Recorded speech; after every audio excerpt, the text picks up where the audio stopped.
કંઈક જય થશે ને કે નહીં થાય. બોલે સદગુરુદેવ કી જય, સનાતન ધર્મ કી જય. ભાઈ બી ન હો તો ગુસાઈ, કંઈક જીવનનો ભય છે રાખો, મહાન પુરુષોને રાખો. આજના શુભ પ્રસંગ કાતરા ગામની પવિત્ર ભૂમિમાં 15-20 વર્ષ પહેલા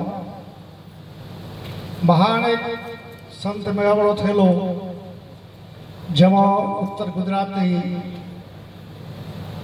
નિરજ સંપ્રદાયની ગાદીથી નારભાઈરામજી મહારાજ પણ પધારેલા, પરથીરામજી મહારાજ પધારેલા. એ મહાન સારા સારા પુરુષો આવ્યા હતા. 20 ટકાથી ગુલાબનાથ બાબુ પધાર્યા હતા. પેલા તો પવિત્ર ભૂમિ છે જ્યાં સંત મિલન થાય છે. આજના સુપ્રસંગમાં અમારા ઉત્તર ગુજરાતના મહંત શ્રી હરદયપુરીજી બાપુ, ઉત્તર ગુજરાતની નિરજ સંપ્રદાયની મૂળગાદીથી પધારેલા બાબુરામજી મહારાજ, અમારા સંત શિરોમણી નિરજ સંપ્રદાયનું હાલ તો એક નાટ કહી છે તો એ સારું એવા પરથીરામજી મહારાજ, મારી બાજુમાં બિરાજમાન મહેન્દ્રરામજી મહારાજ, મંચ પર બિરાજમાન તમામ આચાર્ય પુરુષો, ભેગ ભગવાન અને વાલા ભક્તજનો. આજના સુપ્રસંગમાં ચેન્જીરામ મહારાજે જે જ્ઞાન યોગ યોજો છે એમાં બધાને આમંત્રણ આપ્યું. આવ્યા છીએ તો આપણે એનો લાવો લેવો જોઈએ. સંતની તુલસીદાસની એક શાખી છે, બળી યાદ આવી ઘણા સમય, ઘણા વર્ષો પછી. સંત સમાગમ, હરિકથા, તુલસી દુર્લભ દોય, सूत द्वारा और लक्ष्मी तो पापी के घर भी હોય. કદાચ 2 પૈસા મળી ગયા હોય, આમથી આમ કરીને આમથી આમ કરીને, એનાથી કઈ હર્ષશોક કરવા જેવો નથી.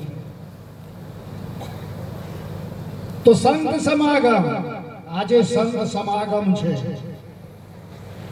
સંતોના સમાગમમાં આવી જવું એ જીવાત્માનો ઉદ્ધાર છે.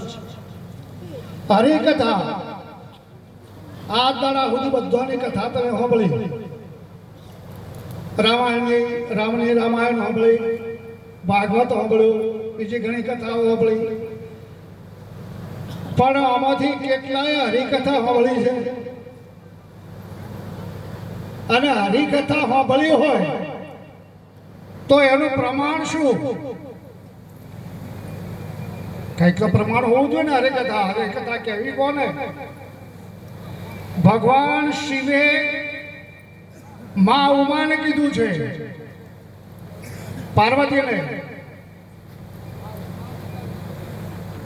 ઉમા મેં કહો અનુભવ अपना સત હરિ ભજન, બાકી તો સબ સપના. બધું સપના સંસાર છે. તો હરિની કથા એ કોઈ સંત પુરુષો આજે બેઠા બિરાજમાન છે, એ જ કરી શકે, બીજો કોઈ કરી શકે નહીં. ભાગવતની કથા કરી શકે, રામાયણની કરી શકે, બીજા બધા કથાઓ કરી શકે, પણ હરિકથા એટલે સુખદેવનો જન્મ થયો છે પોપટના ઈંડામાંથી, બગડેલા ઈંડામાંથી. એવું જે બ્રહ્મ જ્ઞાન, આત્મજ્ઞાન, એ આત્મજ્ઞાનની કથા એ હરિની કથા છે. આત્મજ્ઞાન વિના ન ભટકે, કોઈ મથુરા, કોઈ કાશી, અનેક ઉપાય કરે તો એ ના મળે અવિનાશી. બીજું કોઈ સાધન નથી. તો દેહ ભાવે ના દેખીએ. અમારો એક સંત બુટીઓ કેવું કહે છે, વિચાર કરવા જેવી વાત છે.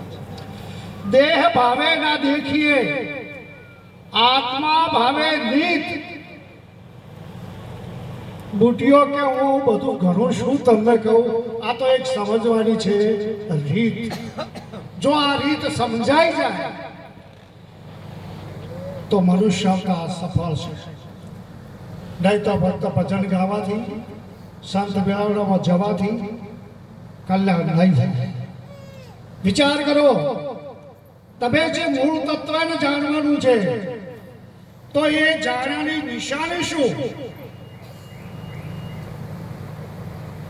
તો એક સંતે એનું પ્રમાણ આપ્યું છે કે રાગ, દ્વેષ, નિંદા और स्तुति, मान और अपमाना ये सबको समकरी जाने तब तुम्हें तत्व पहचाना. જો તત્વને જાણ્યું હોય ને તો આમાંથી આપણને કોઈ અસર થવી જોઈએ તો સાચું જોવું છે. અને જાગીને જોવું તો જગત દિશે નહીં. આ તો બધા ઊંઘમાં અટપટા ભોગ પાસે. સંતોએ કીધું જાગો લોકો, મત સુવો, મત કરો દિવસે પ્યાર. અજ્ઞાનતામાં જીવન ગોવાયું છે. મનુષ્ય દેહ બહુ દુર્લભ છે. એ જેને મનુષ્ય અવતાર મળ્યો છે ને મોડ મળ્યો અવતાર મનુષ્ય નહોતો. ભજા નથી ભગવાન હિત કરીને, ખાસો જમનામાં પેટ ભરીને, પાટે રામ નામ સંસાર. પેટ ભરીને ખાવું પડશે, એના કરતા પસ્તાવાનો વારો આવે નહીં તો હજી સુધી વહેલું છે કે જાગી જો. એટલે કીધું કે જાગીને જોવું તો જગત દિશે નહીં. તાર શું દીધે? તાર બીજું શું દેખાયું? કહેજો કે સર્વત્ર घट घट में ज्योत का ब्रह्म प्रकाश हो रहा, मीठा न द्वैत भाव तो पचम. પુરાણો શું કરે બિચારા, શાસ્ત્રો શું કરે? શાસ્ત્ર તો તમને નિર્દેશ કર્યો છે. પણ એને સમજાવના આવા જે મહાન પુરુષો છે એ જ્યાં સુધી એની સમજ મને લાવી દે ત્યાં સુધી એ ગયો અવતાર મોડ કરે. અરે કરીએ છે ભજન, ભજન કરજો, ભજન કર ભજન તો દિવસે प्यारे तो मजा कुछ पाएगा, याद रहे भूला अगर तो बहुत तो पछताएगा. भजन आ तो करવું છે બધું, પણ ખરો ટાઈમ આવે ને તો બધું છૂટી જાય. કામ પૂઠો વાળે વિવાહ તો નથી જોતા ને, તારા હગાવાલા તો નથી જોતા ને. એટલે મીરાઈ જોવા ગઈ હતી કોઈ નહીં ભાઈ, પાછળ જોઈ શું કરે છે? સવારે જોવું છે. અરે કરે છે ભજન, પણ ક્યારે કરે છે? જ્યારે મુશ્કેલી આવી પડે ત્યારે તને યાદ કરું. મૂડી હોય જ્યારે બે પૈસાની, મૂડી હોય જ્યારે બે પૈસાની, ત્યારે તો બની જતો બહુ અભિમાની. પણ જ્યારે ખાવાના ફોફો પડે ત્યારે તને યાદ કરું. લક્ષ્ય રાખો, લક્ષ્ય વિના નહીં લાદશે કરો. હસ્તી બાંધે પ્રિય આત્મા, એ છે સર્વેમાં સમાન. લક્ષ્ય વિના નહીં લાદશે કરો તત્વમાં તપાસ. એટલે હજી સુધી વહેલું છે. હજી સુધી આપણું શરીર કામ કરે છે ને, સાધન કામ કરે છે. સાધન એ તમે નથી, સાધનને ચલાવનાર છે. અને સાચું જો સમજાઈ જાય તો બે છે જ નહીં. દ્વૈત ભાવ સબ દૂર કરાયા, પૂર્ણ બ્રહ્મ સકલ દર્શાયા. मैं तो घट घट ज्योत निहारी रे, गुरु चरण कमल बलिहारी रे. मोहे डूबता ने लीनो तारी रे, गुरु चरण कमल बलिहारी रे.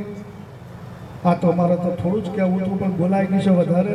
મહાન પુરુષો છે, બોલવાવાળા તો ઘણા. એટલે આટલું કહી હું મારી વાણીને વિરામ આવું બોલો સદગુરુદેવ કી તાળીથી વધાવો.